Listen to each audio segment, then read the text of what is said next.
Project এবার কিন্তু আমরা যাযাবর আমাদের ধীরে ধীরে এই নৈহাটি প্রজেক্টটি ছেড়ে দিয়ে এবার চলে যেতে হবে অপর আরও একটি প্রজেক্টে। এটাই আমাদের জীবন। আমি সর্বত্রই আপনাদেরকে দেখিয়ে নিই, এখন নৈহাটি আছি তো তখন আছি আবার আরেকটি প্রজেক্টে। ফলে হাসি কান্না নিয়ে যেভাবে আমাদের চলতে হয় ঠিক সেইভাবে আমাদের প্রতিনিয়ত বিভিন্ন মানুষদের সঙ্গে এগিয়ে চলতে হয়। একবার মনে হচ্ছে আপনাদের এই নৈহাটি প্রজেক্টে আসতেই হবে, তাই না? হ্যাঁ, এইভাবেই সুন্দরভাবে টেম্পল ইউনিট, সোফা সেট যেটাই দেখাই না কেন সেটাই মনে হয় যেন কম হয়ে যায়। আর হ্যান্ডওভারের আগের মুহূর্তে ভালো করে সুন্দর করে ক্লিনিং পর্ব সেটা তো আছেই। আর প্রত্যেকটি ঘরে যেই ঢুকছেন বিভিন্ন ডেকোরেটিভ লাইট, এগুলি কিন্তু সবটাই অর্ঘ্য দেবনাথ দা ওনার পছন্দ মতো করে উনি নিয়ে এসেছেন।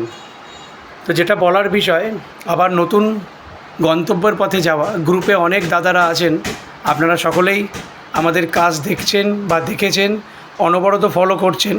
দরকার পড়লে অর্ঘ্য দেবনাথার সঙ্গে আপনারা কথাও বলে নেবেন আমরা কিভাবে কাজ করেছি বা আগামী দিন আরও কাজ করব, তা সকল গ্রুপের সদস্যদের কাছেই আমরা তুলে ধরি। আশা করি আমি আজ থেকে 3 মাস আগে বলেছিলাম এটি একটি প্রিমিয়াম ডিলাক্স ক্যাটাগরির ফ্ল্যাটটি সাজাবো। আগামী দিন ইউটিউবে পুরো ভিডিওটি আমি আপনাদের সামনে তুলে ধরব।